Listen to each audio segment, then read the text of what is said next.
Yeah, Hmm. welcome. Chuba Okoye, welcome. Ike, Mwazwe, Mwazuo, Mwazuo. Thank you guys. What is the time now? Okay, we are 6:10. I guess we will get started. Ike, are you saying something?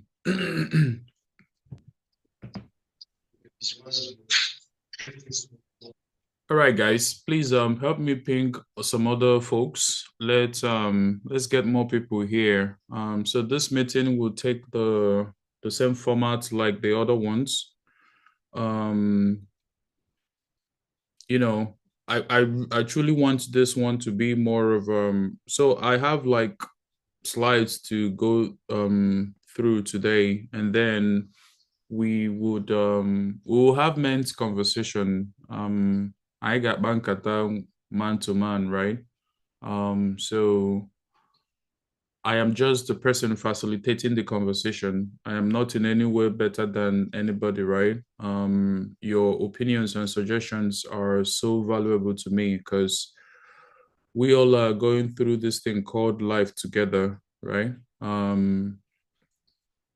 Some have been able to take risk, some have been able to take opportunities, and life might have rewarded some and is still rewarding some. So I don't want to create any sense of superiority here.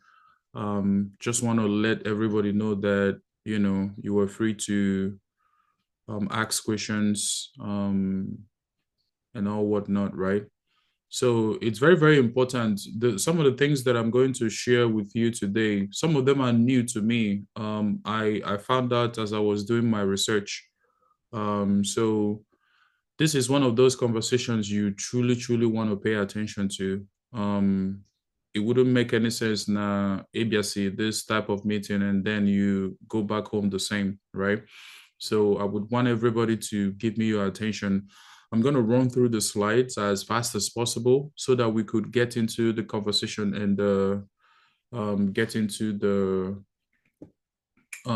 question and answer session. And obviously, just like our tradition is, five people will be going back home with 20,000 each, so that you could use it as you deem wish. Some to Alpha,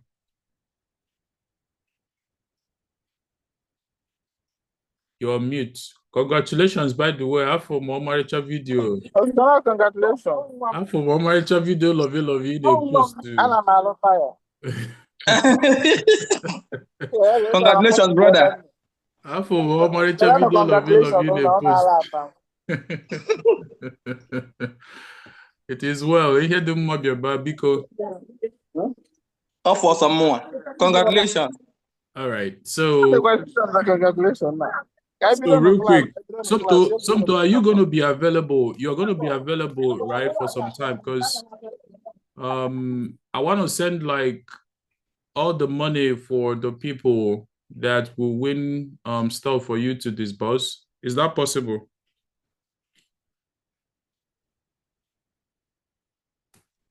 Yeah, I'm available. Oh, yeah, I'm going to buy them now. Next I finish, I should come from here. I'll go to my house. Okay. All right. So and before we get started, I also wanted to is that Joke? Where's the Waka? Joke, is that you? Steady.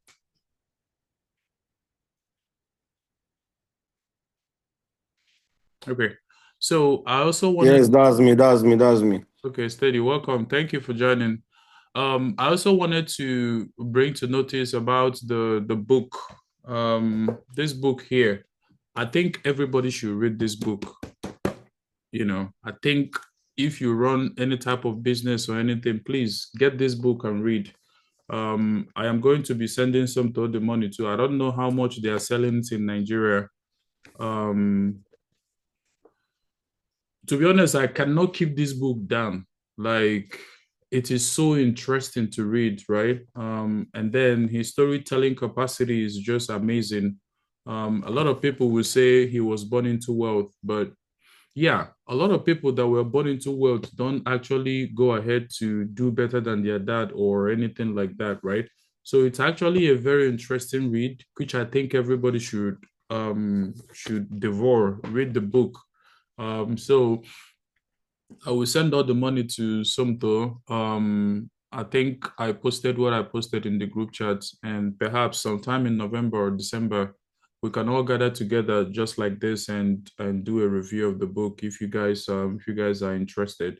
Um, but these are one of those things that you do to really challenge yourself, that if somebody can actually succeed in Nigeria, I can actually do it and I can also do better. You understand? So that is it. Somto would help to communicate with everybody about that. But yeah, let's get started. So we are 17 in number here. Actually 16. Please take the next 2 to 3 minutes and ping people, let them join because we're about to get started. And it's better for anybody to join from the beginning so that as we go through this stuff, we'll not go into repetition of some of the things that we've shared. So I'm going to start preparing my PowerPoint right now as more people start to join.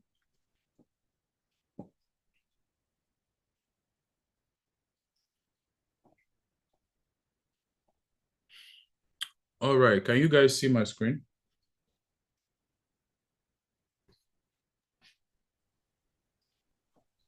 Can you guys see my screen? Yeah, I can see. Sure. Okay, thank you. Thank you for confirming. No, I have to move this thing.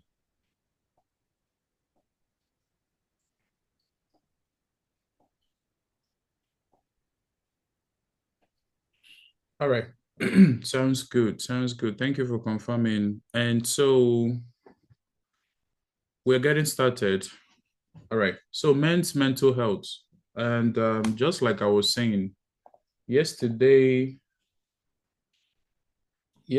was actually World Mental Health Day. So mental health has a lot of stigma, and that let me just start from there. I also want to create a demarcation between mental health and mental illness. Those two things are different. Mental health and mental illness, those two things are different. Mental illness is when it has really, really gotten bad, right? And people are becoming a little bit psychotic and would need like a psychiatrist attention. So that's like the worst end of the spectrum. But we have to talk about mental health. This thing is so important that it affects your life in every way. As a matter of fact, it affected your dad. As a matter of fact, it affected your granddad. There are people that have gotten it good. There are people that have mastered, the act of being mentally healthy, right? But there are others that are really, really struggling about it. And I served as the mental health specialist in the US military for 6 years. So not only do I have the experience to talk to you guys about it, but I have also um, lived these things out, in the civilian world, and also saw what is going on in the military. When I was in school, I was in Brookhaven College, and I was having a conversation with a guy that served in the US military. And then just by the side, two people started fighting. And this guy jerked up. He jerked up in such a way that it was like his eyes like became like really, really ready to fight, you know. And then he started shouting at those two people that were fighting. And the conversation I was having with that guy around that time was about this whole thing of PTSD, post-traumatic stress syndrome. And sometimes the guy will tell me sometimes the fights that we did in Afghanistan, that they are existing in my head, you know, that sometimes that he cannot sleep, he has to depend on medicine to be able to sleep. that when he closes his eyes, he can actually see the people that he killed during combat. And, they don't talk about the people they killed and all that thing. But one of the things I left that conversation with, the guy said, the day you will kill somebody, the day you will be the causative factor why someone died, you will never forget that day. You will always remember it the rest of your life, you know. So even though we talk about military and soldiers and everything, what they don't tell you is the mental health stuff that they are going through. Soldiers go through a lot of mental health issues, So that is the reason why I wanted us to talk about this. Because it's affecting every man. All right, let's go ahead. So why talk about mental health? Why do we need to talk about mental health? Number one, men are suffering in silence. This is really, really big. A lot of you guys are suffering in silence, because you are a man and men are not supposed to share their emotions. Men are not supposed to, men are supposed to be strong at all times, right? So this is very, very important that you understand that we were not created to suffer in silence. Let me start from there. We are not created to suffer in silence. We are created to exist as a community. That's how God designed all of us to exist. We are designed to exist as a community. The stigma is killing men. Have you ever noticed that it's always the man that dies first in the family? A lot of families. Have you ever noticed that? It's always the man that is first to die, right? Because they've carried the burden, they've toiled, they have labored, they have done like a lot of manual labor, and then they will just die just like that, right? The stigma is killing men. And one of the purpose of this meeting is actually to rewrite the conditions and the things that we've come to believe about men being expressive. We're going to rewrite it today, and hopefully you are going to rewrite it in the lives of your kids, and you are going to rewrite it in the life of the man next to you. Mental health affects families and communities. I want to ask a question. I remember the first day I told my dad I love him. He kept quiet. He did not reply. He didn't say anything because that was a very strange word to him. How many of you guys, if you can unmute yourself, how many of you guys have heard I love you from your dad? Anybody? Never. Myself. Never, never, never, never, never. What you see the big one? So guys, do you see that we have a lot of work? We have a lot of work to do because some of these things have been transferred like from families and communities that men are not expressive, After this webinar, you are going to see the reason why it is good for men to connect. It's good for men to connect and express themselves, right? Silence turns stress into disease. I want you guys to, I know that it might be 12, you might be distracted in one or two things. I don't want this webinar to go very long today, but I want it to be very filled with conversations, right? Silence turns stress into disease. Guys, sit down and think about this thing. Silence will turn a stress into disease. I don't know if you guys, maybe Ozioma would know better how, like, what is it called? Cancer forms, But one of my primary knowledge is that cancer cells are like free radicals in the body. And then they start metastasizing and becoming big and spreading all through the whole body, right? Some of these cancer cells are actually cells that are malfunctioned and they just form randomly, somewhere in the body, right? And then they just start growing, and then they become cancerous and all those things. So you have to truly understand that your internal body functions by hormones. When we talk about hormones, that people will be like, oh, this is a female's stuff. It's not only a female stuff, right?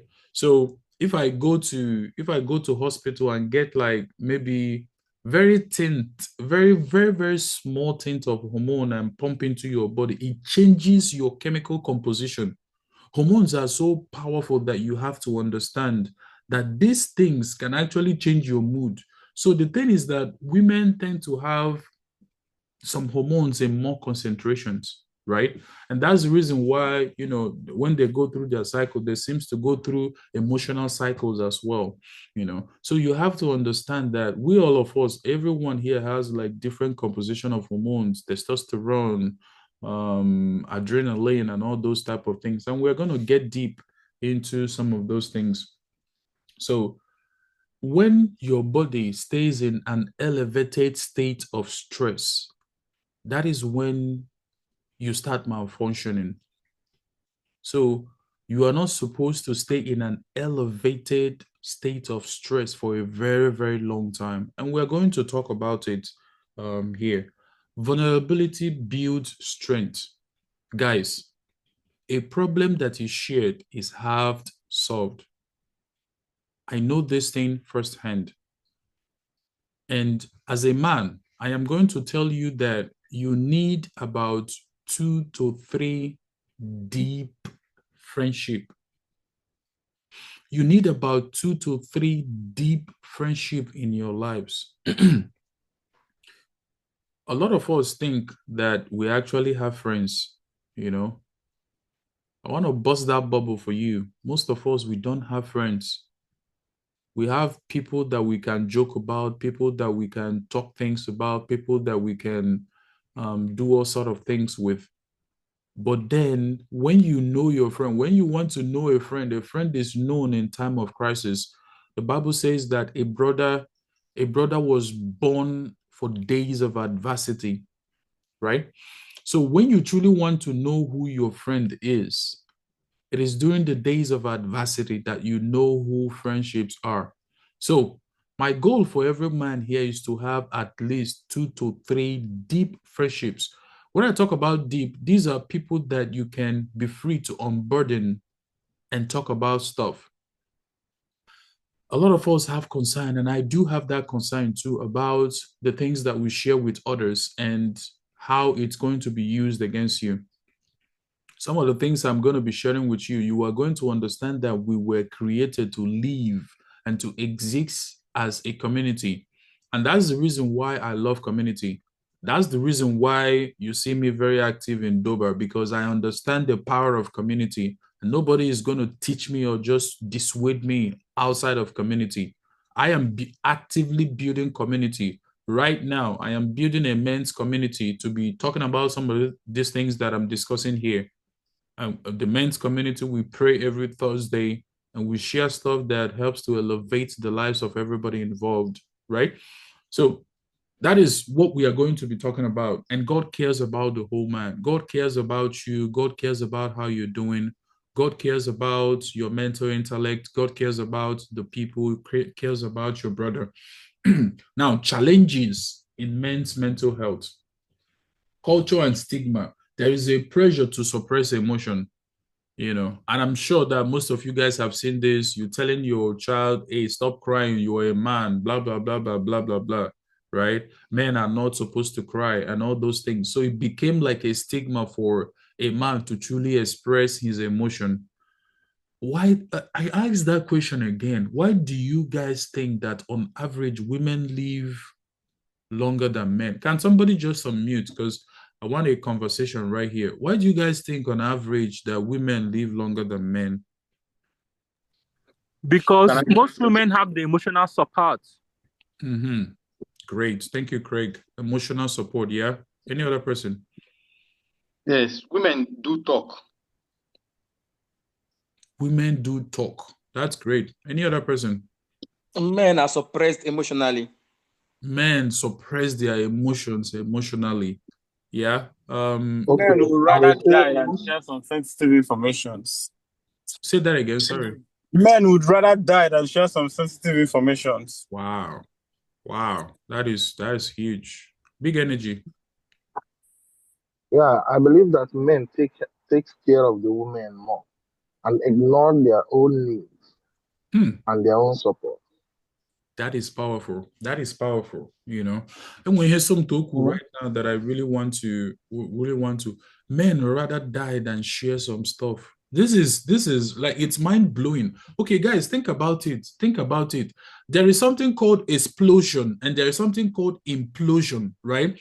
Explosion is when you throw a bomb, right? Like you throw a bomb and it explodes like Obasa. Cable implosion is inside, like inside of you, it implodes like the foundation. Think about implosion like the foundation just opens and the house falls inside it. It is implosion. So what Somto is talking about is men rather implode, right, than share. Why is this stigma there that we rather die than share some of the things, right? Because we have come to attach our dignity, our sensitivity, our everything to that. Men are supposed to be strong. We are not supposed to like talk about things. We are not supposed to share our vulnerability with others. And at the end of the day, we are preparing ourselves to implode. I was gonna give an example that it kind of went out of my mind right now. But as far as burden, do you know, if I do like a psychoanalysis of some of the people here, do you know that right now, I can tell you to access a memory inside your head. I can tell you to access a memory inside your head. And once you locate that memory inside your head, that memory would start affecting your body immediately right now. That memory will start affecting your body immediately because that memory has become like a burden. It has become like, I can access like thousands of memories right now that whenever I think about them, my chemical balance in my body will change because the memory is weighty. It has been packed with emotions and everything. But think about, let's use an example. There are some breakups that most of us go through that we don't survive. What we try to do is that we run away from it. Actually, one of the better reasons that God commanded us to make good decisions in our lives is because of our memory. It's because of our memory. When you make a lot of good decisions in your life, you can access memories and then your body will start reacting chemically to those memories that you are assessing. You know, there are memories that you can access right now and you become very happy, right? I can think about memories like the day I got married. I think about memories like, you know, some of the vacations I took with my wife, and then I become very, very happy. What is happening is that memories and thoughts, they are affecting the chemical balance of how you are feeling. So when you do not remove power from memories that negatively affect you by sharing some of that problem with others, because what happens is that when we share, we are releasing some of those stuff. So most of you guys know about ventilation, like Hitito Rototo, you go and open your window so that fresh air will come in, right? That is exactly what is happening when you share problems with others. So instead of allowing the scent of the memory, there are some memories that are really pungent in smell. They smell so bad, and so they affect you in a negative way in your emotions, right? When you refuse to open your window, when you refuse to open your door so that fresh air can come in, that is exactly what is happening when you decide to share. You are opening the wounds. And guess what? All wounds heal by oxidation. All wounds heal when we put them in such a place that they would be in the light and they would have like some certain level of oxygen to act upon them. And then your blood will start clotting and cover the wound. That is how emotional wounds are. A lot of men don't go to counseling for anything. I was talking with a guy yesterday. He's thinking about not doing marriage counseling. I was like, bro, why would you ever think about that? you know. So remember, sharing your emotion is not a sign of weakness. It's a sign that you understand that we are supposed to exist as a community and that you are not supposed to exist alone. Whenever a guy reaches out to me that he wants to talk about some things, even though I might be busy, I understand the need that men are supposed to talk. So as I'm telling you guys right now, I'm also telling you to please avail your time. When a man comes to you, treat it, understand that where we are coming from, we were not designed, we were not trained to be able to release our emotion. So when a guy tells you that and something to discuss with you that is bothering me, please avail your time and give that man 100% of your attention. If you are not free that time, tell the person that, hey, can we talk so day, because I want to give you 100% of my attention. I'm telling you guys this because I myself might not be, because I'm leading a men's community. I have like a lot of men that I'm working with, you know. I might not have the time to listen to everybody, but you have the time.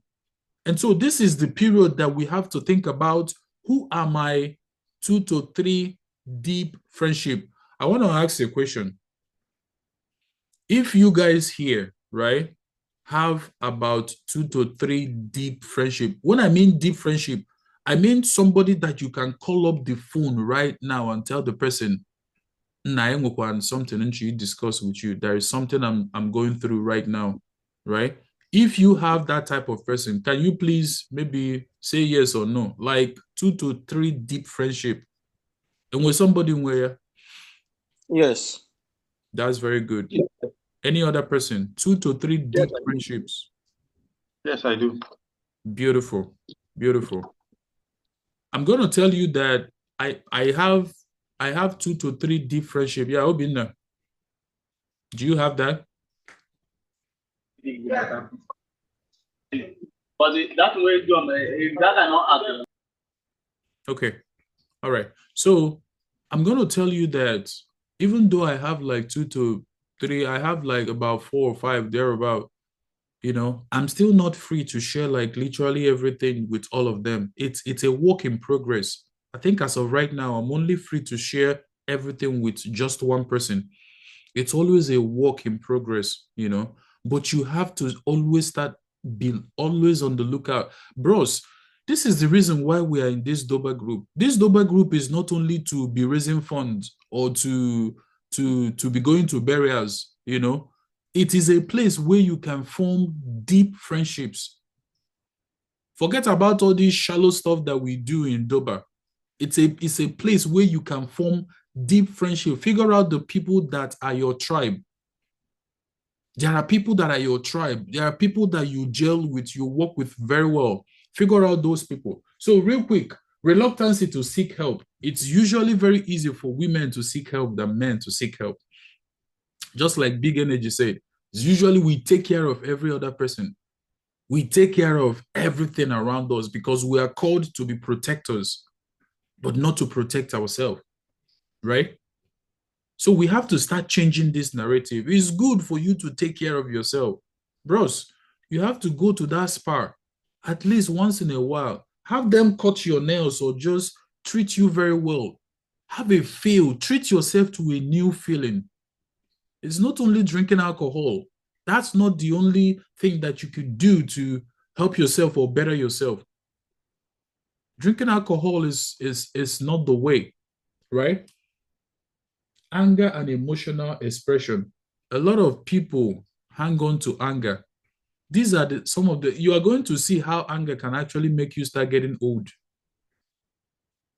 See, some of this emotion that we refuse to share, they can actually be an agent of aging in your life. There are people that, it was a particular time I went to the village and I saw one of my cousins just died last week. I saw this guy, man. I was like, hey, Buka, what is going on? And somehow that people can dwell in negative thoughts for a very, very long time. It will start manifesting in your body. Remember, Your body is full of chemicals. We are going to go through that. Loneliness and lack of deep friendships. Guys, when I moved to Dallas, I was so lonely, man. I was so lonely that I told God to please give me ideas. And God gave me ideas, you know. I started a tennis club. That tennis club grew to more than 100 people. And I gave it to somebody to manage. I started another young professional group called Synergy Hangout. Some of you guys have seen some of my posts about it. That group has grown to 200 and something people, So, like, we were not designed to be lonely. Loneliness is the place where, the devil, when you are lonely, an idle mind is a devil's workshop. Substance use as coping. Guys, so the first time I went to US Embassy, they denied my visa, right? I came back home and I drank one bottle of wine. That was the day I understood the power of that wine doesn't have alcohol, but that was the day I understood the power of drinking. How that thing can make you forget what you are thinking about or the burden that you have. But the truth is that you cannot depend on this as your coping mechanism. Because what happens is that when you start depending on it, it becomes your body starts depending on it, right? To be able to forget those negative memories. You have to deal with the negative memories. You have to deal with them, right? So you cannot depend on alcohol. You cannot depend on pornography. I'm going to tell you this, 100% of everybody here, we've either dealt with pornography or we are still recovering from it. It is one of those things that, and I'm telling you guys from my own personal story too, I've dealt with it, It's one of those things that chemically changes you and you forget about those things that are bothering you. Has the same effect as alcohol and some other cocaine use and everything, because they touch your amygdala, which is a place in the brain that controls some of the hormones and emotions that you feel. You can't depend on these things because on the long term, they cage you, they put you in bondage. That's what they do. High suicide rate in men, unresolved trauma, childhood abuses, bullying, combat, past wound left unaddressed. Guys, you have to resolve some of the wounds that you have. And guess what? Talking about them truly helps. Talking about the wounds that you have truly helps. Health neglect, avoiding doctors, untreated physical illnesses and worsening mental stress, relationship struggles, divorce, breakups, estrangement from children, and leading to emotional. So these are some of the challenges that men go through. I have some more. Why are men taught that vulnerability is weakness? Can I have one or two people share their opinion? Why are men taught that vulnerability is weakness? Because growing up, most times when you get vulnerable, people will use it against you, even your most trusted people that you open up to. I like that. Thank you. Thank you, Craig. Yeah, Kristen. Kristen, were you going to share something? So why are men taught that vulnerability is weakness? Sorry, can you hear me? Yeah, I can hear you now. Hello? Yeah, I can hear you now. Okay, I was saying like men tend vulnerability as weakness because you as a man, you are the leader. A leader, they assume that a leader is not supposed to be vulnerable. Like you're supposed to read and direct. So vulnerability is not part of it. So that's why when you're vulnerable, they tempt you a weak man. That's great. That's great. Any other person? Why is vulnerability a weakness for men? Why are we taught that? Because invulnerable, like literally you are opening yourself to somebody. You are actually telling a person, come inside my life and see. One more thoughts before we could go. Mr. Miracle, are you here? Do you have any suggestion for us? You've been quiet.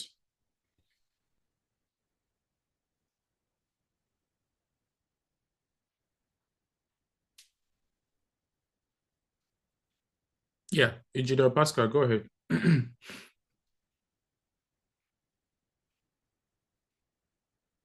Yeah, go ahead. Just unmute yourself and talk. Any person. For me, I think in this part of the world where we are, they seem being vulnerable. Men, women being vulnerable here, we see it as weakness, as because trying to open up, people takes advantage of that vulnerability and speak ill of that person. So most times, women find it hard. So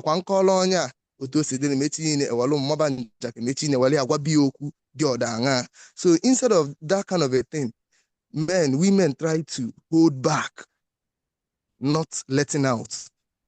That is my own suggestion. Thank you. No, great. Can I talk? I think Pascal wants to talk. Yeah, go ahead. Okay. Thanks, brother. Good afternoon, all. I see vulnerability as, see finish.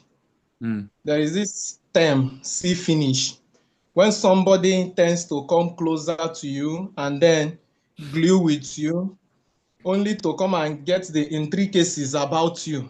And at the end, the person now tends to use it against you.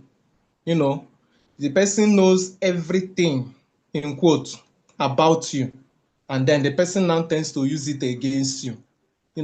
As a man, you need to set boundary, principles and limits. Because that word, see finish, is not good as a man. Thank you. Thank you, Pascal. Uzioma? Okay, I think it's a cultural thing in Africa, most especially. Like a man, if a man wants to cry, they will tell him to man up. That means you're not supposed to cry and all those things. So a man being vulnerable and trying to express his feelings or emotion makes him less of a man. Like I know some women that will tell you that I cannot marry a man that is vulnerable. I cannot marry a man that is emotional and all those kind of things. So I think it's a cultural thing. Okay. Thank you. Usifo. Can I say something? Yeah, Usifo, go ahead. Yeah. I think, in my own view, men are taught to be vulnerable in this part of the world. I think from that boyhood initiation, what you are carrying in between your leg is a penis, not a P word, the other one. That is to say, you learn how to absorb pain. You as a man, absorbing pain means you are responsible. But the moment they see that you are now crying out, they say this one is irresponsible. I think we confuse that way in this part of the world through our boyhood initiation. You are told, you are absorbed into a form of secret cultic way of life, a cultural thing that now you are a man. Whatever you see, you just shut up, you just bear it, you chest it up. If I made any sense. Yeah. Ifechukwu, I need your thoughts and suggestions here. Why are men taught vulnerability is weakness? For me, Nigeria, or Africa, men are kind of much more of a provider, and a lot of burden are placed on the men. So, most things like Africans, we like keeping secrets. Like, let's say, for instance, you are trying to maybe travel to somewhere or do something. You feel like, okay, is when you keep it to yourself. That's when those things will go smoothly. But sometimes, even when you open up to some real people because first of all, as you said, having those key people that you believe that you trust is another problem, because is when you trust someone, that's when you can be able to open up. So sometimes maybe those things that you are looking for to achieve or to unwind or to let let out that will maybe help you to move to the next level, those people that you can talk to may have the key to onboarding them. But when you talk to the wrong people, they will make you feel like, okay, you have to go back to your shell. And when you try the first one, try the second one, try the third one, and they are not giving you maybe that feeling for you to come out well, you see people going back to where they are coming from. So I think the environment makes it hard for people to speak up here in Africa. Thank you. Christian. Yes, please. I want to add something. Using what our brother. Can you hear me? Sorry. Yeah, I can hear you. Go ahead. Okay. Using what our brother Ozema said is a cultural thing. Like recently, yesterday, I saw a video clip of someone, like a guy. He was lamenting about when his wife was pregnant. He was running a skater. Nobody asked him, guy, how are you? Like everybody was just focused on his wife. And someone used that comment as in to make a video clip and was like abusing the man. So they should clap for you because your wife is pregnant. That's kind of a thing. So like the guy was not comparing his wife's pregnancy with his own struggle, but his own struggles are valid as well. But here, like it's a cultural thing. Here we talk down on that. The guy was like, see me, I'm still here trying to be with my wife. Like, yes, she's the one with the baby, but I'm her caregiver. But people online and everybody was just piling on the man, like, so yeah, it's a cultural thing. So me seeing that kind of thing, even if I felt like him, if my wife is pregnant, I wouldn't be expressive because our society has talked down on it. So it's a cultural thing, like my brother Ozema said. That's what I want to say. No, like everybody, thank you. Like each of your suggestions, they are spectacular, right? And Kezi, Amaramonye Kuru, but Enwonye Nkeku about, like what you share with others can be a weapon that is used against you. And that's the reason why you have to choose 2 to 3 deep friendships, See, that's not something, that it has a negative effect, right? Does not mean that we are not supposed to engage in it. I'm telling you guys this as somebody who I can tell you, like, I can only share like deep secret with only one person right now in my life. But I can also tell you that it is very, very important that you find that one person. More importantly, I want to remind everybody here that is listening to me that you are supposed to be that one person that somebody can walk up to and share something deep with. I want to remind the people that are listening to me right now that you are supposed to be that one person that, because for somebody to, just like Ifechukwu said, there has to be an element of trust before somebody can walk up to you and tell you, hey, bros, this is what I am dealing with. You have to be that person for somebody. You have to be that person for somebody. Given there are some guys in DOBA that have actually reached out to me and we had conversation and they shared like very, very deep things. You become a responsible person if you can hold somebody's secret and not dangle it in their head, in their face like this. Oh, I have your secret, because now, like the person has really naked themselves before you. Are you the type of person that somebody can trust with a deep secret that they have? Because these things need to be shared, or else they are one of the things that contribute to men dying very early. They are the things that contribute to men when we carry so much burdens, emotions, and thoughts of things that have harmed us in the past. They are burdens. So if you think about those what is it called? Those big trailers in Nigeria that carry so much burden, like Hana Dagazima Hananya. That is how some men are. Because of that, we cannot run fast. We can't achieve our dreams because we carry so much things, we carry so much burdens, and it impedes your growth, it impedes your speed in life. Anybody that wants to travel far must have to travel with a group of people. And there are some heights you can never attain in life if you are carrying a whole lot of load. If you think about entrepreneurship as climbing a mountain, think about when you are, see, in the military, they would have you carry like bags with a lot of weight, and you walk like 3-mile walk, 10-mile walk, and all that stuff. And you are carrying like this whole load. A lot of us, we are carrying those load for a very, very long time. You have to find at least 2 to 3 people. See, for you to share your burdens doesn't mean that you come to DOBA group and share it with everybody. And not everybody has the wisdom to really accommodate other people's weaknesses. Not everybody has that wisdom.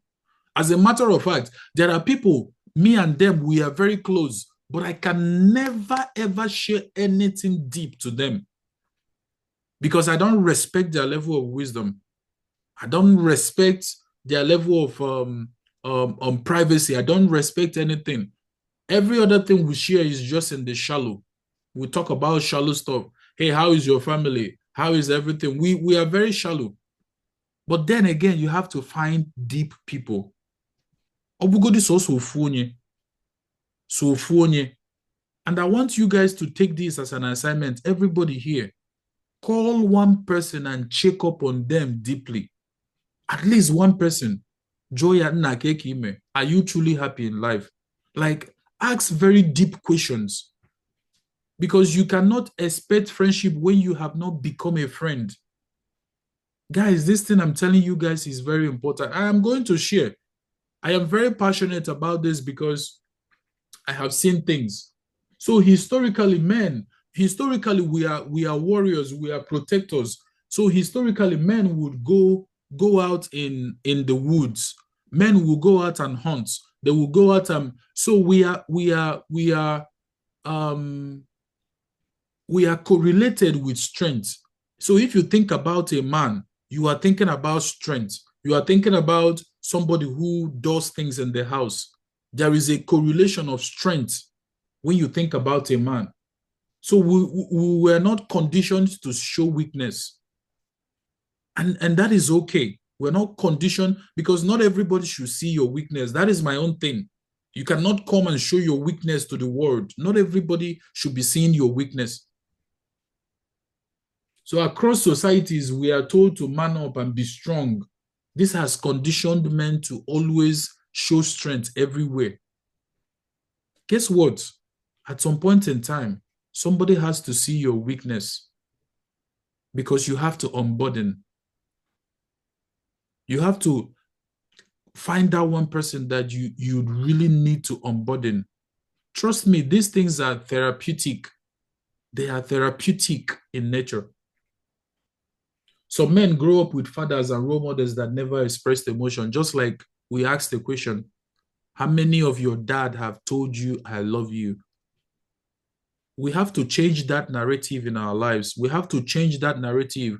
You have to start telling your kids that you love them. They have to grow in an environment of love and also show strength. Those two things are not mutually exclusive. As a man, you can show strength and also show love. You can love your family, but you can also be vulnerable to some people or to some person. So let's go ahead because I still have like a lot of so vulnerability. Now look at how vulnerability can help you improve your mental health. Psychological safety. Studies show that men who share struggles with trusted friends and group reduce stress and depress psychological symptoms because they feel seen and they feel supported. Now, this is a study by American Psychological Association. American Psychological Association, they have gathered data from wide and near. And then they are coming to a conclusion to telling you that men who share struggles with trusted friends and groups reduce stress. We're going to talk about stress. You are going to figure out the reason why some people look young. Like you see two 35-year-old people. One looks like he's 56 and the other person looks like he's 25. We're going to talk about stress. You are going to see that stress is actually one of the accelerators of aging. Stress can accelerate your aging. You're going to see that your thoughts actually, like I explained before, your thoughts can actually influence the chemical balance in your body. And that chemical balance in your body influences how your cells regenerate. So the chemicals in your body influences, because most of you guys have seen like a snake. A snake can shed its skin, right? That is actually what we are doing every 2 to 3 weeks or 1 month. All these skins that you see in your body, they're actually new skin that were made in your body, and they have to push out the old ones. We're actually shedding our skin. We're actually regenerating. We regenerate the cells in our body. So when the cells in your body are regenerating and they have like in a negative condition, they don't regenerate well. We're going to talk about stress in a moment. But here, reduce isolation. Vulnerability breaks the cycle of loneliness. Guys, don't be lonely. Like I said before, loneliness, an idle mind is a devil's workshop. The devil will attack you. I was watching a video of this group of animal. They were moving. It's buffalo, a group of buffalo. They were moving in a school, and then a lion wanted to attack. The lion could not attack the group of animal moving. The lion waited until there was one animal that was separated from the group, and immediately that animal was separated from the group. The lion struck, or chobaya. Immediately the lion isolated that one. The group of lions now came and surrounded it and Totwe and Abuya. That is exactly how the enemy work. The enemy will not win the battle over you when you exist in a community. The enemy will first of all try to isolate you, make you lonely. And that's the reason why, guys, all soccer being a work for you. If it is soccer, go and watch soccer. Chat with men. That association, I'm going to tell you chemically what it does to your body. Chemically, what it does to your body chemically, we're going to share. So fight loneliness as much as possible. Fight it as much as possible. Stress relief. Suppressing emotion increases cortisol. That is the stress hormone, which raises the risk of heart disease, high blood pressure, and weakened immunity. Emotional expression lowers stress load. I don't know how to say this again, but I need to keep repeating this. Our body was not designed to exist in a state of elevated stress. Remember what I said before. All the cells in your body, they have to regenerate in a condition that is good. They have to regenerate in a condition that is good. So one of the reasons why I love Texas is because I have lived in Nigeria and don't know the type of climate and the type of temperature we have in Nigeria. So when I moved to United States, I tried to live in Denver. It was like, my body was like, nah, this place is too cold. And I moved back to Dallas. Dallas worked very well with me because it was super close to the type of climate and the temperature we have back home in Nigeria. And I'm able to thrive here. I'm able to do well here because my body likes it here. When I lived in Denver, I had electric shocks everywhere I go. I touch anything, bah, my body will spark. I started to wonder if anything was wrong with me. I had static electric shocks. I know most of you guys must have heard of that because of how cold the temperature is, and I always like to stay warm. So there is always heater in my room, right? So Texas, Denver did not work for me. I had to move back to Texas. So this is how the cells in your body are. Your cells in your body has the optimum temperature, an optimum hormonal balance that they do very well. But if the body is in an elevated state of stress, the cells do not regenerate very well. They don't do well in that state.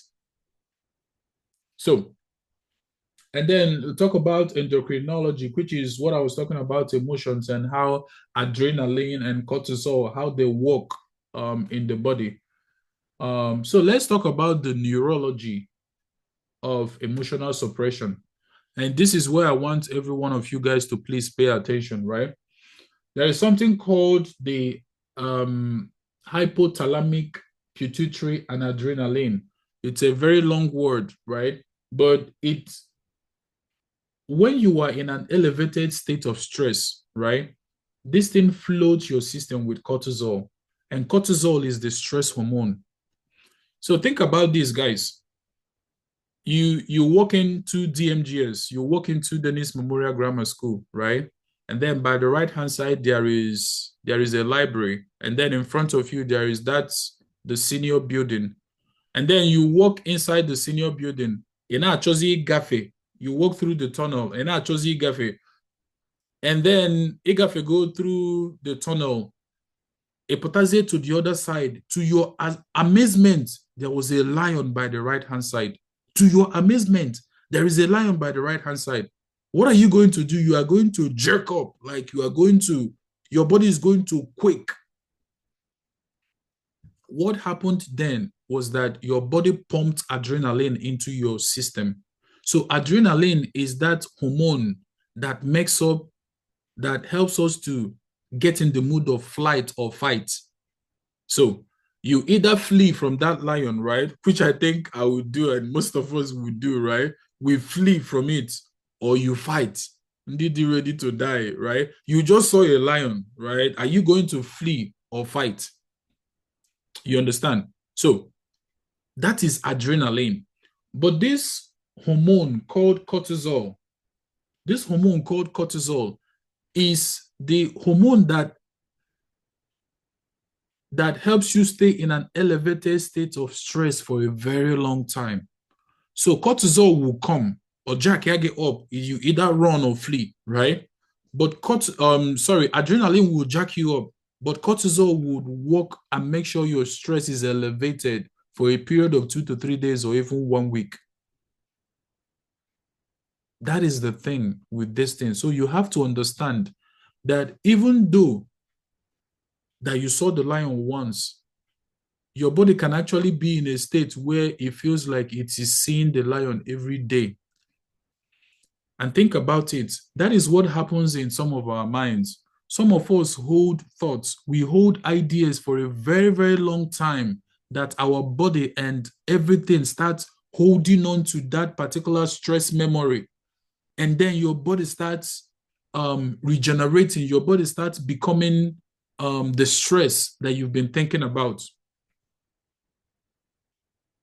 So the idea is that your body must stay in a state of balance for you to work very well, for you to exist very well. You have to stay in a state of balance. And what does that state of balance mean? It means that the Bible will say, be still and know that I am God. It means that your body is still and not in a state of elevated stress. Now, this thing called stress, you have to work on it, because all of us will go through stress. From Zignity now, what they call na shop, everyone has I saw the video, right? And then you meet a lot of people that are stressed on daily basis. When you go back home, what do you do to distress? It is very, very important that you answer that question. As a matter of fact, each and every one of us, I want you to really figure out what you do to distress. Do you go and watch soccer? Do you go and have conversation with people? What do you do? How do you distress yourself? When you figure out that you are in an elevated state of stress, how do you distress? I'm telling you this because, the last time in Yamuto no nature, Mpo Junction for a very, very long time. The stress was just too much. Etinyekwa street lights na Mpo Junction. Ebafu. But I want to obey street lights. I was so stressed, man. And then you think about people not experiencing the stress on daily basis. That is the reason why sometimes when you compare some of your folks that are living abroad and some of the folks that live in the constant stress of our nature, if you that now, and we can be abroad, na skin had the fresh, and only can be on nature. If you that now, like you could see the element of stress. Guys, these things I'm telling you, it is very, very real. Or sometimes you even see some of your folks that are doing well in Nigeria and everything, right? It seems like their skin is reflecting that. These things they are psychological and they are biological. Your stress affects how your body regenerates. It affects how you're, like when you are stressed, you can tell because it reflects in your body. So elevated state of stress, it can impair your immune function. It can increase inflammation around the body. It can disrupt your sleep architecture and metabolic functions. So sleep, I want to talk about sleep for a little bit right now. You have to understand that God gave us something. There's something called the sympathetic nervous system. So when you saw that lion, and that lion like jerks up your body, you are ready to either fight or even let's not use lion again. Let's use now somebody basugiwe, maybe your friend basugiwe. That is the same response your body will give. Your body will be in a state of I want to fight or I want to flee. You know, that's the state your body is going to be. Now, what is activated then is your sympathetic nervous system. Your sympathetic nervous system is what coordinates. So it will start from the brain and send signals all throughout the cells in your body that, okay, we are ready to fight. That is what it's going to send. Your parasympathetic nervous system is what brings your body back to normal. So that is where sleep comes in. Whenever you sleep, your body brings everything back to normal. And that's the reason why it is recommended everybody to have 7 to 8 or more hours of sleep on daily basis. When you sleep well and not bring all your worry into your sleep, your body is actually regenerating itself and bringing things back to normal. So for people who do not sleep, your body still stays in an elevated state of stress. So one of the things you should do as a person to distress is actually to plan that you are going to be sleeping for at least 7 to 8 hours on a daily basis. That's one thing you have to tell yourself, because that's how your body brings back everything to normal. That's how your cells regenerate, you know. All right. Guys, look at this chart, please. If you've been distracted before, I want you to look at this. Number one cause of death for men is heart disease. Number one cause of death for men is heart disease. Can I have like maybe 2 people tell me the reason why they think that is the case? Why is heart disease the number one source of death for men? Maybe 1 or 2. Okay, I want to talk. Why heart disease is number one of men is because most men have been in their fight or flight mode for a very long time. You know, many people have been in their fight or flight mode for a very long time, and that's what causes heart disease. Like Craig, you just hit it. Because we have been in an elevated state of stress for a very, very long time. That's the reason why I'm not going to say that I say that village people will hit in. Bro, it's not village people. You guys are giving village people so much importance. This is the reason. Because your body has been in an elevated state of stress. When you carry so much burden, that you don't have a way of releasing that burden. Have like 1 to 3 people that you can share burdens with. Your body and everything remains in an elevated state of stress. Let me tell you guys this. I work as a cybersecurity engineer, right? And there was one job that gave me high blood pressure. There was one particular job that gave me BP. I'm telling you, every day I wake up, my heart is beating, boom, boom, boom, boom, boom, boom. Now, because I just knew I needed to leave that job, but I don't want to leave it because, you know, the pay was good. They were paying me very well, you know, and then I think around that time, that was when I got married around that time. So I just came back and, you know, I've made a lot of expenses, you know. But each time I stay in that job, I'm not very fulfilled. You know, there is always meeting back and forth, back and forth. God saw me and saw that job and knew that if I maintain that job, this job is going to kill me very early. It's going to kill me. Like when I'm telling you guys, I can feel my blood pressure moving. Boom, boom, boom, boom, boom. You know, it was for a very, very long time. And then when my wife came to United States, they sacked me in that job. They sacked me. That was the first job I've ever been sacked. Do you guys know that when they sacked me in that job, I never felt bad about it? I never felt bad about it because I knew that it was God that removed that job from my life because obviously, you know, I didn't want to leave because the money was good and, you know, I just couldn't see myself like giving like a quit notice. That has happened in my life. I'm telling you guys a real life story of what happened to me. Real life story of what happened to me. Sometimes I cannot sleep. I have to go find medicine to be able to put myself to sleep. So you have to figure out what are those high stress activities in your life. What is that thing that is giving you so much stress? Is it relationship? Is it your work? Figure out how do you distress? What do you do that truly makes you happy? A lot of guys, we've not asked ourselves that question. What do you do? I'm going to call somebody right now, you know, maybe 1 or 2 people. Chuba Okoye. What do you do that makes you happy? Okay, what do you do that truly makes you happy? Chuba. Who is Mbeki? Okay, for me, the major thing I do that makes me happy is for me, major is listening to music. Okay. Whenever I listen to music, I feel relieved and I'm happy. That's mainly beautiful. Mainly that. Mbeki, how do you distress as a person? Keki say distress when you are in an elevated state of stress.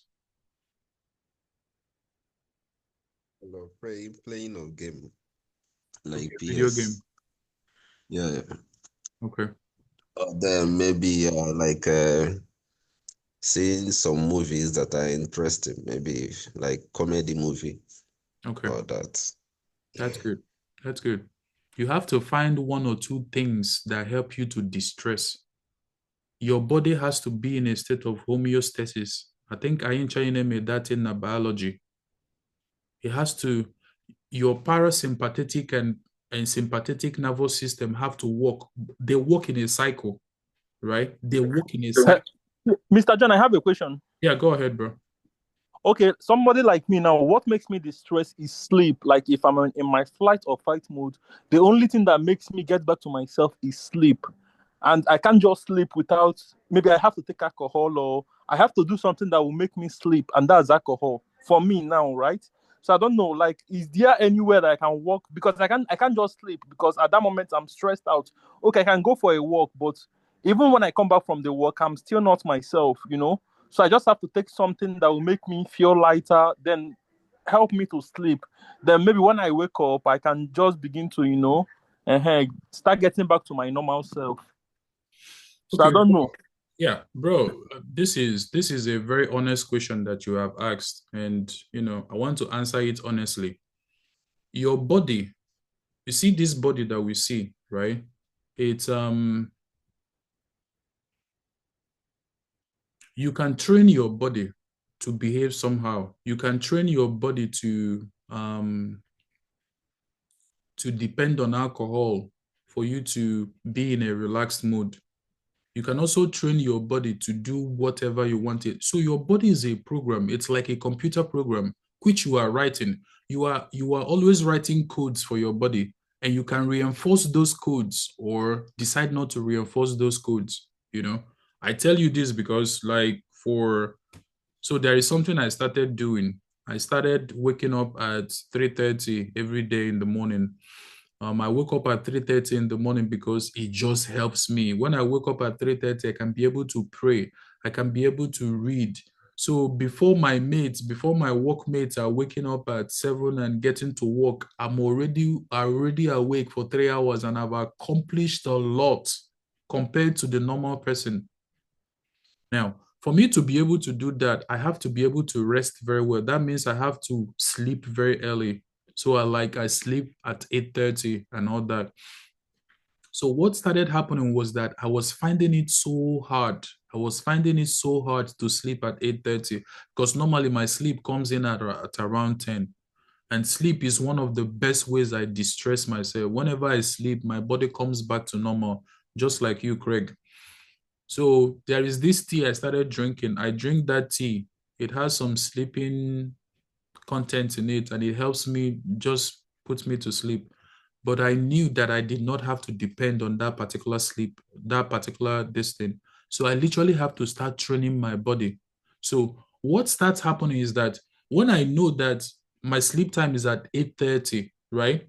I start from 6 and start preparing my mind, preparing my body to sleep at 8:30. This is how it works. So there are some things that you watch. Let's say going to social media. When you expose your mind so much before you sleep, you will never sleep. You will never sleep, right? Because your mind is so active. Your mind is so active. So by 8:30, I'm lying on my bed, but my mind is touching every social media stuff that I have looked at. And I'll laugh about this one, I'll laugh about that one. My mind is still super active. So I literally have to start training myself how to sleep early. But then I don't have to activate my sensors so much that my mind will still be super active. So the thing is that alcohol have a very negative effect overall. So I think Dr. Nwedu and some of the other doctors that we've had, they've done great teachings on that. So figure out a way to train your body naturally. It will do you more good on the long run than just depending on alcohol. So think about these things, guys. Heart disease. This is one of the number one killers of men. And I'm telling you guys that everybody that is under my voice right now, you will never die of heart disease. You will never die of heart disease. I want you guys to implement these things I'm telling you, because this thing can be life or death. Most of us right now, we are in our 30s. When you get to 40 and 50, that is when you will start reaping the seeds that you have sown in your 30s. Please take this thing serious. Take it very serious. Most of you guys know that you expose yourself. Most of you guys are in elevated state of, like, even the place that you work, they elevate your stress. You have to figure out what helps you to distress, not alcohol, not pornography, not any of those things. Find out things even in nature. You see, sometimes before I sleep, I start playing like videos on YouTube about waterfall or just ocean waves. Because what happens is that all of our body, we are a bunch of frequency. We are existing in a state of frequency. So when you expose yourself to a different frequency, like that nature frequency, or just like videos of birds singing and whispering and all those things, your body starts conditioning itself based on that particular level of frequency. So these things I'm sharing with you guys, they are very, very serious. And I want you guys to take it serious. Don't die of heart disease because of elevated state of stress. Now, remember this thing. Remember this thing.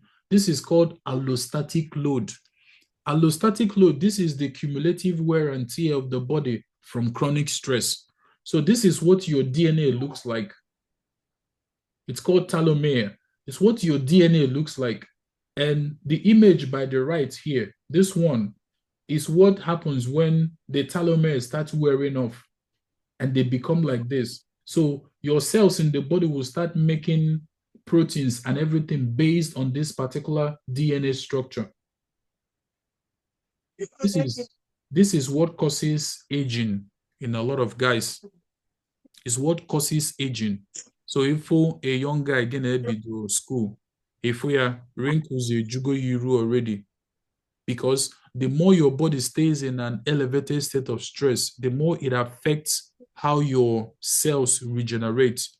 Chukunon, so do you have anything? Do you have anything, Chukunon? So, okay, all right. So this is, you guys can go do a research about this. I'm not trying to sell you guys anything new. This is biologically and chemically proven, you know, that the more you stay in an elevated state of stress, that the more it affects your telomere and it accelerates your aging, you know. So some of you guys have seen some of those medicines that they'll tell you that you have to drink, that it helps you to slow down aging. These are some of the things that it does. So what are hormones? We're getting close to the close of to the end of this session. So please pay attention to this particular one. So cortisol, I've talked about cortisol. So where does it come from? So in your kidney, there is a gland called adrenal gland. It sits on top of your kidney. It releases cortisol in response to stress from your brain's HPA system, right? So cortisol, the good part of it is that it helps you to mobilize energy. It like that type of thing you feel when you drink like energy drink, right? That is what cortisol does. Cortisol is the natural hormone that spikes up energy, right? It helps you to sharpen your focus. It helps you to suppress non-essential functions, digestions, reproduction. It provides anti-inflammatory effects acutely. You know, it prepares you for fight or flight. That hormone. Hormones are chemical. They are chemical. Did I define it here? Hormones are chemical messengers in the body. So once they are released anywhere, they spread all over the body, that like within minutes, not even minutes, I was going to say milliseconds, you know. So like literally, if I get a hormone and pump into your body right now, it affects every place in your body immediately. Have you guys ever thought about how like somebody anya ya na-egbu mmadụ ịṅụ ọgwụ ga-aba in your stomach? How is that ọgwụ affecting your eyes, right? Or even like isi na wage or something, and na-aṅụ ọgwụ na-agbada inside, because your body is a very complex system. As something is affecting your stomach and then the medicines are being released, they are released all over the body and they can travel to the brain as fast as immediately they are released inside the cells. So your body is a masterpiece of communication, very masterpiece of communication, such that when you cut in your finger like this, like the body, the medicine will travel all over your body, because anything that affects any part of the body affects all. That is how the body works, you know. So cortisol is that stress hormone. Cortisol can never be your friend for a long time. Cortisol is what makes your body stay in an elevated state of stress for a very, very long time. Now, this is the problem with cortisol. When men suppress their emotions and carry stress internally, cortisol remains chronically elevated and wreaks havoc on you. And this is why a lot of men die. We showed you guys a slide where what is it called again? Heart disease is the number one reason men die, right? Cardiovascular damage. When your body is in an elevated state of stress. Now, think about that scenario I told you guys that you saw a lion. What happens to your heart rate? Your heart rate jumps. Your heart starts beating very fast because you saw a lion. What about when your heart starts beating that fast for a 1 week period? What about when your heart starts beating that fast for a 2 weeks period? Your body wasn't designed to be in that elevated state. So it starts affecting your heart. That is exactly what Craig was explaining. That's exactly the response that Craig gave. Because your heart is so much stressed up. Think about your heart. Your heart started beating. It's one of the first organs that was formed when a sperm meets an egg. Your heart started beating then, and it beats. Have you guys ever thought your heart never stopped beating? Your heart does not go to sleep. As you are sleeping, your heart is still beating. It's still pumping blood. As you wake up, as you go and work out, as you go and do all of these things, your heart keeps on beating. Have you ever thought about what are some of the things that you are going to do to help your heart be in a good state? These are some of the stuff that you guys need to think about. What are you going to be doing to help your heart be in a good state, to make sure your heart, whenever your heart stops beating, that's when you die. That's when you die. When your heart stops beating, that's your heart beats the rest of the days of your life. That is how God programmed it. So when your body is in an elevated state, your heart beats faster than normal. That means it's working harder than normal for that 2 days, for that 10 days that is in an elevated state. It beats outside of normal. So you are overworking your heart, you know. So it causes increased stress, it causes stroke, you know, and stroke is a major killer in men. Metabolic functions, insulin resistance. This thing, stress actually affects people. It affects the blood sugar inside the bloodstream. Stress also affects that, because when you are in an elevated state of stress, your cells are not going to be absorbing the sugars in your blood. That means the sugar in your blood are in an elevated state as well. So that's what insulin resistance is. And then stress can also help you to accumulate fats like belly fat and, you know, everywhere. Immune suppression, bone loss, sexual dysfunction. Stress can also affect your libido and sexual dysfunctions. So let's talk about think about this, right? Whenever I told you guys about 2 stress hormones. One is adrenaline. Adrenaline functions for a very, very short time. When you are ready to fight, that's your adrenaline. It pumps up immediately, right? But cortisol is the one that acts for a very long time. It's the stress hormone that acts for a very long time. Now, this hormone called oxytocin, the best way to understand oxytocin, it is called the connection hormone. You need these 2 hormones to work hand in hand. So adrenaline and cortisol pumps up your stress hormone. Cortisol brings it back to normal. Remember what I told you about your sympathetic and parasympathetic nervous system. You know, the sympathetic nervous system is the one that jerks you up when you saw that lion at DMGS, right? It jerks you up. The parasympathetic nervous system is like something like your sleep. Your parasympathetic nervous system coordinates your sleep and your heartbeat so that it brings your body back to normal. If you do not find a way, as your stress is increasing, if you do not find a way to distress, your body is going to be, it's not going to be in a state of homeostasis, which is a state of balance. Your body is not going to be balanced. And a body that is not in balance for a very long period of time develops things that are called diseases. My brothers and sisters, this is the origin of disease. What is disease? When you break down the word disease, it means dis-ease. It means that your body is in a state of dis-ease. Your body is supposed to be in a state of ease. Ease is things that you consider, I am normal, it's easy. That is ease. But when your body is not in homeostasis, when your body is not in balance, it develops something called disease. And that's what we call disease. And that's what we go to hospital to do. And then they will give you injection. They will give you all of those things that brings back your body back to homeostasis, brings back your body back to balance. These things are powerful.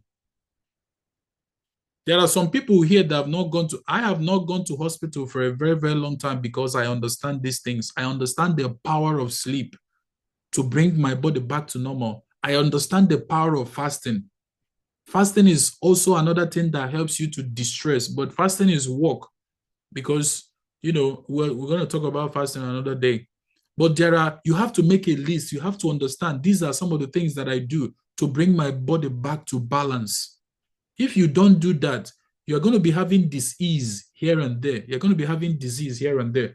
So the best way to understand oxytocin is when a mother is giving breast to a child. The hormone that is released when a mom brings the breast close to the child is called oxytocin. It's called the bonding hormone or the connection hormone. When a man starts sharing, when you start sharing some of the things that burden you, some of the things that weigh you down, your body starts releasing this oxytocin, and it helps to reverse the effect of cortisol and adrenaline.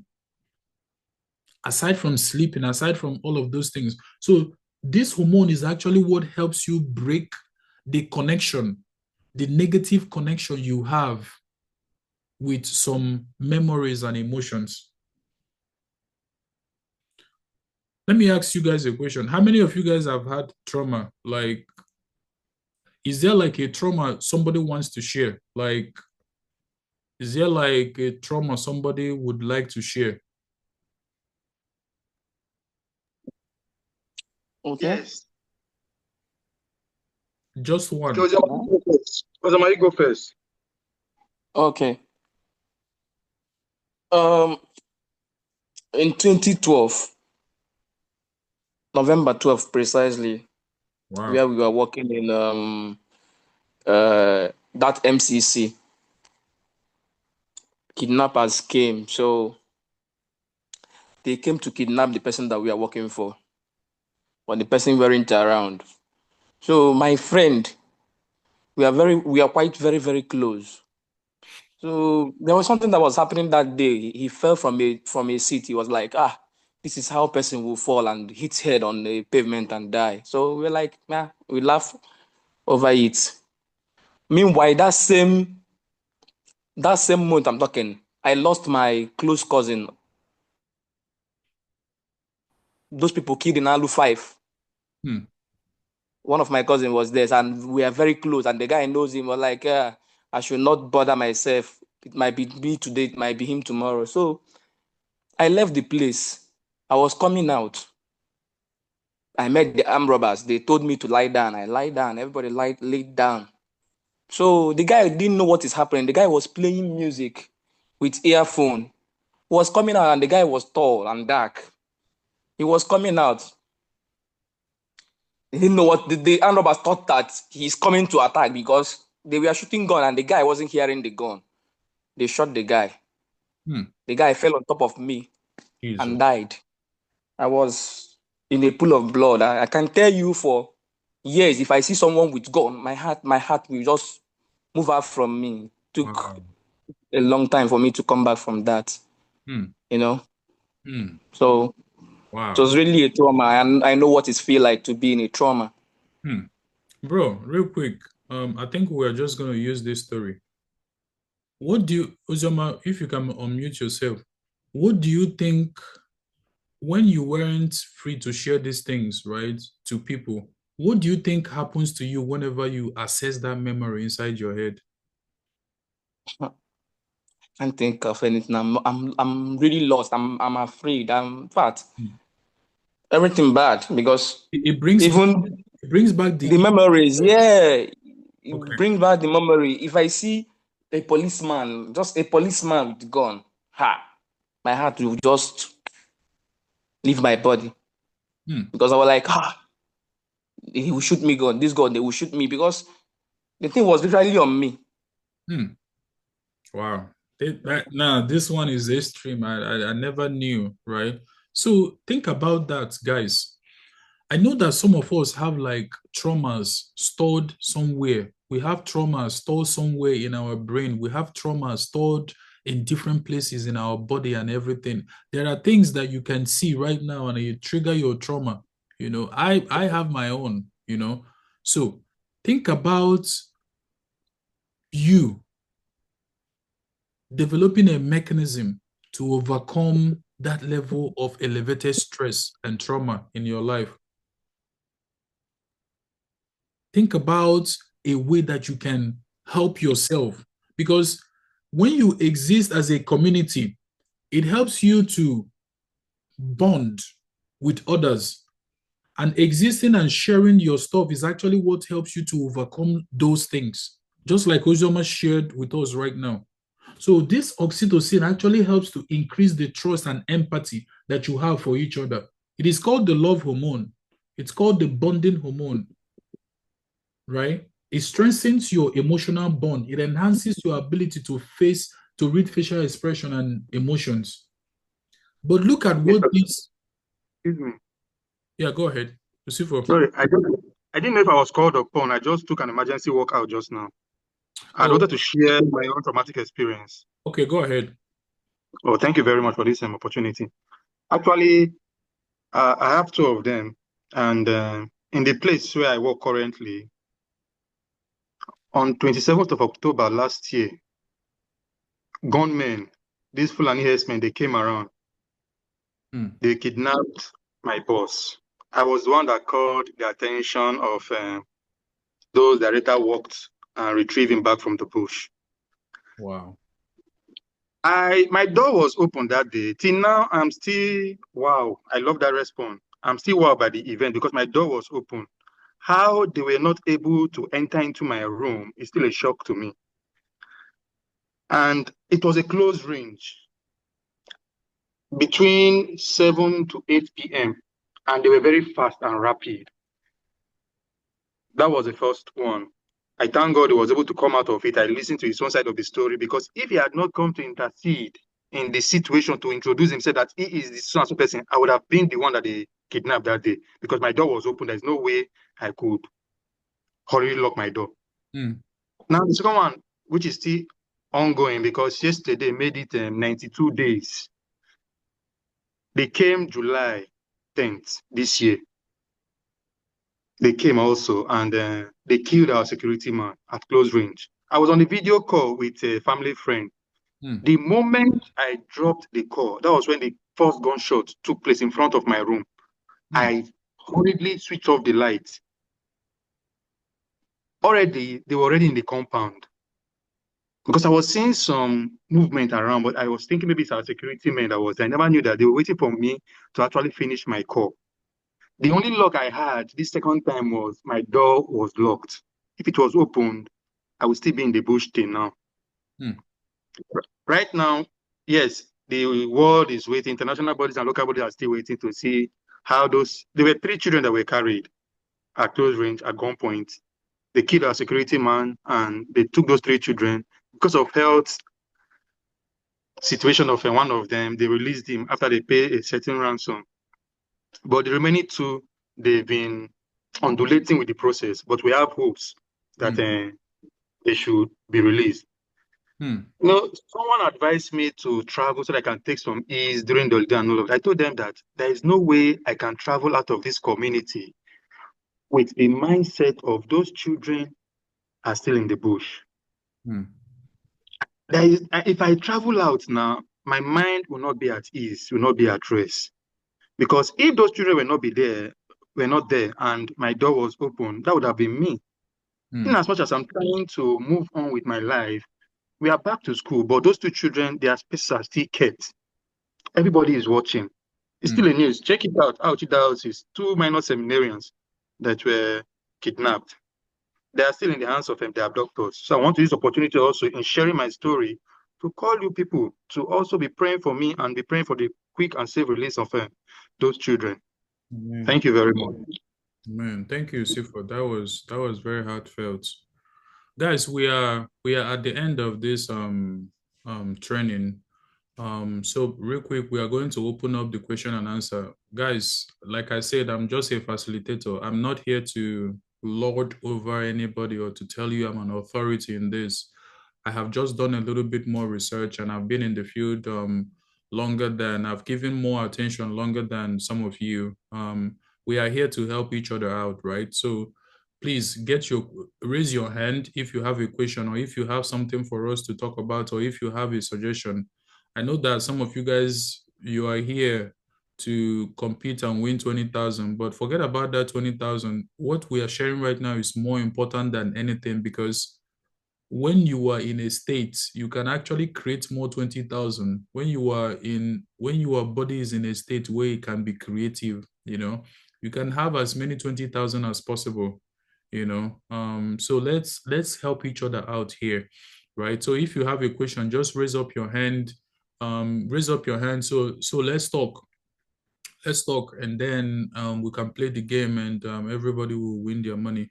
So real quick, how men get oxytocin, right? Hugs and physical touch. God created us to exist. God created us to exist as a community. There is something that another brother can help you with.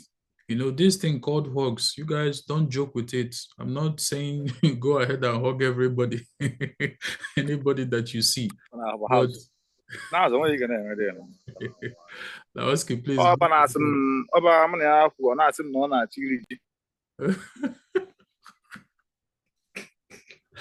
Yeah, all right, so physical touch, supportive touch. There are people that their love language is physical touch. Figure out how you do that. Emotional connection, vulnerability, have conversations. Find one person that you can talk things about, or else you are going to be in a state of elevated emotion. Act of kindness, bros. This one, find something to do for somebody. Do something for somebody that is act of kindness. Like I said, God has called us to live as a community, right? Find somebody and do something that is an act of kindness. You are going to enjoy it. I have about 7 people that are working for me currently in Nigeria right now. And I'm telling you guys that my list worker, I pay the person like about 100K every month. That's what I pay my list worker, right? And I'm telling you guys that every month, that thing is one of the most fulfilling feeling that I get on a monthly basis. To be able to employ somebody and be able to give somebody a means of livelihood. It gives me so much joy that God has placed me at that particular place, that I'm able to support another person's dream. I'm able to help another, I am able to be God's middleman. Because God's purposes and plans are for us to live in a good health and abound. It gives me so much joy, So, acts of kindness. How are you helping somebody? How are you being of help? How are you supporting somebody else's vision? It gives me so much joy to understand that some of us in DOBA, we are doing well. But then again, we have to look back at some of our brothers and sisters. How do we support them? How do we support some of the things? Not for personal aggrandizement or anything, but how are you helping? Because these are the things that increases the sense of community that we have, And then again, another thing that helps with oxytocin is sexual intimacy. Most of us will understand, most of us that are, sexually active and everything. See, when you have sex, it releases this hormone and helps your body. I am not encouraging sex outside of marriage. I think everybody should marry. Everybody should get a wife. Everybody should, enjoy sex with their wife. So it's very, very important that sex actually increases the intimacy, you know. It increases the intimacy you have with your wife. But then again, sex can increase your cortisol too. When you have sex with the wrong type of people, you have sex with hookup girls, you have sex with literally everything on the street, it increases your cortisol because now you are thinking about, oh, have I contacted AIDS or have I contacted HIV and all those things, you know. But sex with the right person on a regular period of time is how God designed it to be. Sex with your wife on a regular period of time, it helps you to stabilize yourself, you know. Then eye contact and genuine connection with others. Guys, let's ask some questions. John, please don't remove the sex part. Igwe Arioski, can you not call? I said don't remove the sex part. I know some of us will like the sex part, but yeah, let's unmute ourselves. Let's ask some questions and let's go ahead and play our game. Yeah, Ozioma, what's your question? Okay. It's not a question. I want you to throw more light on something because I think a lot of us is passing through this and I want to ask, but not everybody is bold to come out. Yeah. In relationship, in marriages, people are facing serious, men are facing serious emotional destabilization there. So how do you think we should go about it? In marriages, right? In marriages, relationship, things that pertain men and women. How do you think men should handle it? You know, men don't used to come out to say things. And when they come out to say things like this, they term them weakling, they term them that are too vulnerable. You know, the community, the environment go against them. Yeah, bro. So issues about marriage is very deep. It is very deep, you know. And there is no marriage that is perfect, bro. There is no marriage that is perfect. Every marriage goes through their ups and downs, you know. One thing I will tell you, Ozioma, is that when you go through issues in marriage, that's why we have marriage counselors. You know, when I was speaking to you guys, I told you guys, be that person that somebody can walk up to and share some of the things that helps them in their life. When we go through things in marriage, that's why the marriage counselors, you can find a third party that is neutral, that you can share some issues with, and be very honest with yourself when you are struggling in any place in marriage. Be very honest with yourself. And then the type of person you marry, oh my goodness, the type of person you marry matters a lot. The type of person you marry matters a lot. You know, cannot just go and marry a woman that doesn't listen to you, doesn't like your opinion, doesn't listen to anything you are saying, and then you are thinking you are going to bloom into what God has created you to. That's not going to happen. It's going to take a long while, right? So first of all, marry the right type of person. Number two, find a third party that you can relate issues with, that both of you and your wife agree. If there is any issue, this is the person that we can talk things about. And then, you know, find a guy, somebody, some of the issues in the family will not start looking at your wife somehow, right? You have to protect your wife. So even the deep friendship that you have, right? Make sure that when you share things that they don't start seeing your wife somehow, because that is what compound issues. You don't want that. And above all, desire to be a better person every day. That group that I opened, one guy was like, yeah, where do we find godly women to marry? I asked the guy, are you a godly man? You are looking for a godly woman to marry. Are you a godly man? You know, so desire to be a better person. When you become a better person, you influence everything around you to be better. These things are very psychological proven. When you become a better person, you influence everything about you to be a better person. So if you are a Christian, stick to the word of the Lord, meditate on the word of the Lord, tell yourself, speak to yourself about the scriptures that you are a better person and you are going to work better on your character, your behavior, everything, your emotion, how you express all of those things, and become a better person. When you become a better person, you force your wife to become a better person. Remember, the Bible said that the standard a husband is supposed to have on the wife is that you are going to die for your wife. That is the standard. And then for a man that is willing to die for the wife, the God also commands that that woman submits to that man. So when people quote, oh, she's not submissive, she's not that. Nah, man, it doesn't work like that. Have you become the type of person that God said should die for the wife? Before you expect your woman to submit to you. So these things, when you decide to do life God's way, go to the scripture and do life God's way. Go to the scripture and do life God's way. That is the honest truth.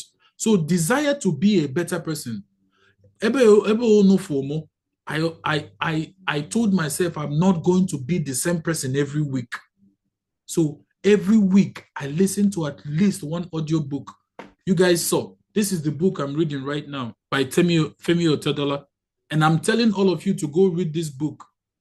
I am committed to my own personal development because I want to be a better person tomorrow. Next time you and I will see, I am going to be far much better than what you are seeing today. So when I am a better person, I'm able to legislate the things in my house in a better way. I don't know if that makes sense, Osioma. So that's how I see it, you know. So do we have any more questions before we play the game? Guys, let's ask questions. So let's ask questions. Or if you have any contribution to put in what Osioma contributed, please go ahead.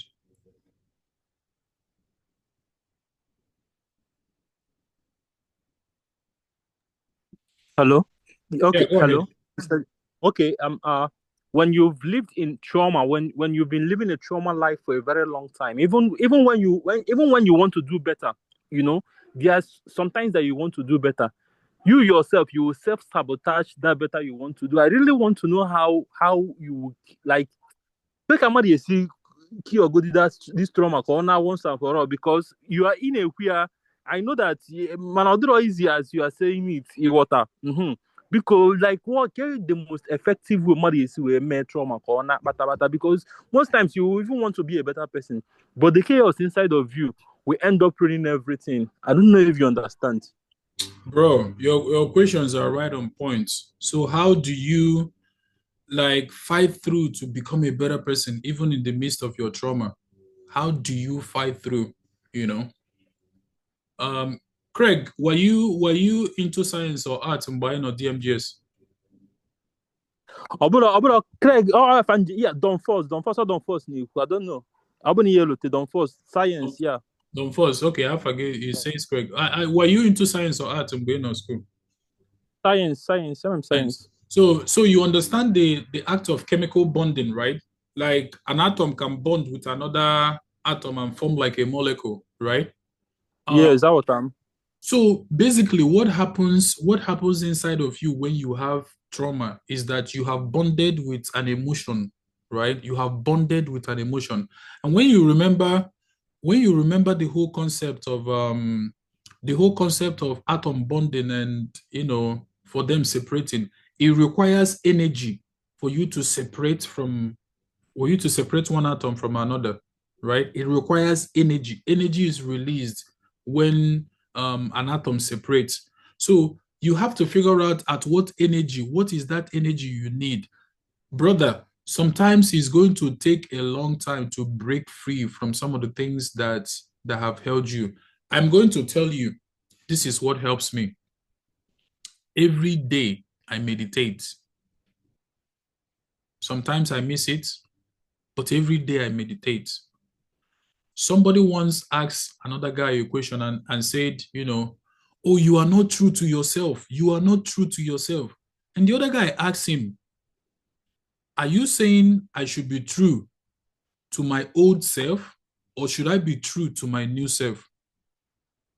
So this is the thing I want to ask you. Be true to yourself. Which version of you are you being true to? The version of you that had trauma, that had all of those elevated state of emotions and everything. Is that the version of you want to be true to? Or the version of you that doesn't have any of those things? This is the thing. What I do on a daily basis is that I have a picture inside my mind of things I've written down I want to accomplish.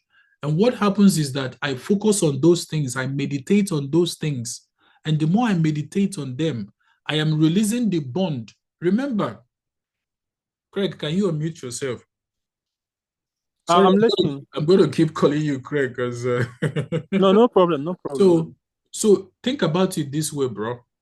You know what? Whatever you think about, you direct your energy towards that thing. Mm-hmm. Have you seen a pink elephant before? Mm-mm. But you saw a pink elephant right now in your mind. Yes. But just that I know that it's not possible. Then I said no. It's not possible, but your mind just created a pink elephant right now. Yeah. So what just happened right now is that I gave you suggestion and you created that in your mind. You created that image in your mind. That's how powerful you are. So if I keep telling you about pink elephants, the more you are going to start associating, the more you direct your energy to that pink elephant, right? The more your mind starts seeing clearly about the pink elephants. So what happens is that in your mental associations, when you direct your attention, you give your energy to something. So when you keep on thinking, I'm telling you, when I started this, it was super hard, bro. The emotions of those memories were overpowering my attention. They were overpowering me. The more I decide not to think about it, the more they drag my attention back to it. And I keep on thinking about those things. But then again, I started exercising my mental capacity. So whenever those emotions start appearing again, I divert that thing from my old self into my new self. I think about my new self. I think about the possibilities that are in my new self. You associate energy to your new self. The more you associate energy to your new self, the lesser the energy and the bond you have with this old version of you, the lesser it's going to be decreasing. Bro, it's going to take time. When I started doing that, I struggled. Even till today, I still struggle. But guess what? I am able to overcome them right now. So if you think about that trauma, like I have had breakups in the past that really, really hurt me. Do you know what I do? I try not to think about it, because the more you think about something, the more you give it energy. And the more energy something have, the bigger they grow. It's like a tree. Once a thought is like a tree, once you plant it, it's a seed. But the more you give it attention, the more you give it energy, the more it grows into a tree. And then you start reaping the fruits.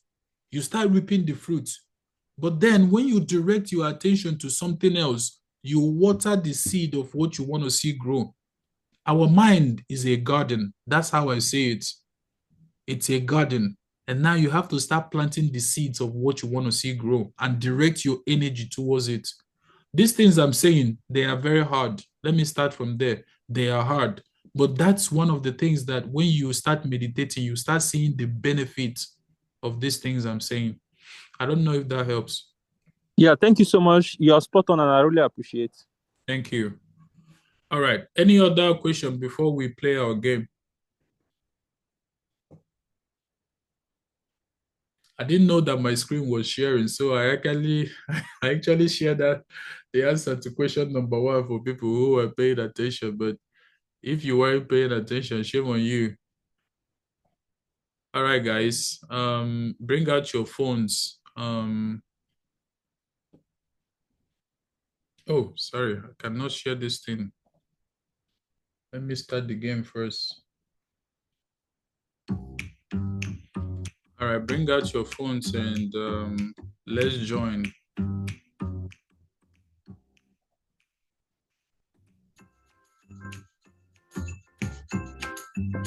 I'm going to copy the link and paste in the group chat too.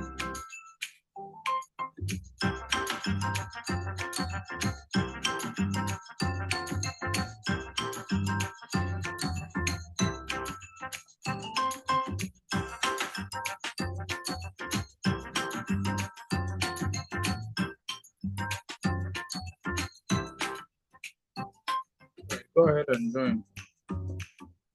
I'll paste the link in our DOBA group too.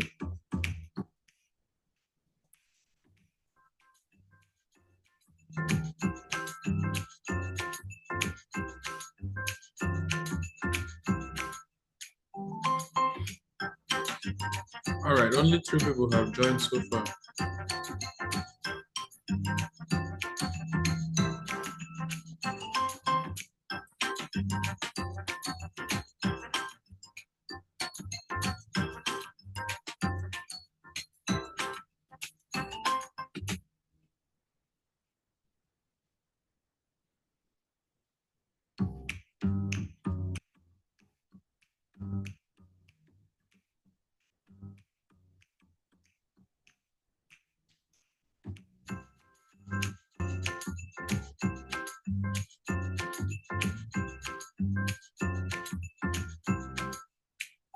If the link is not in the class group chat. Okay, I'm trying to find it right now. But ordinary chat is Zoom.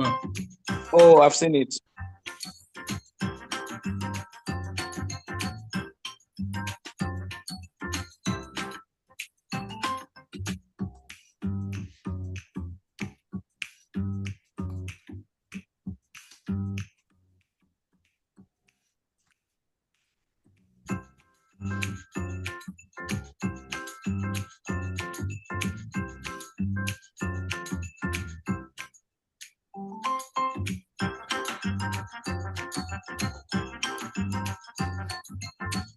All right, we have 16 people. Because John, send go the link again. Call Okay. disconnected. Because I'm It's in me on a group chat. Some thoughts in your career back.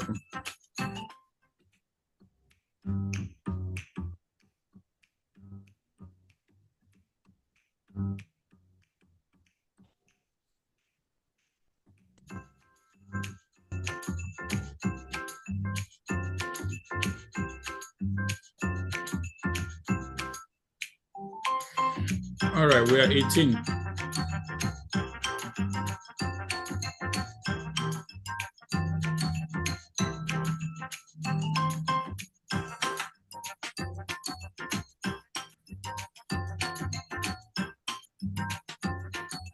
How many people are we on this chat? We are 22. Stop recording now.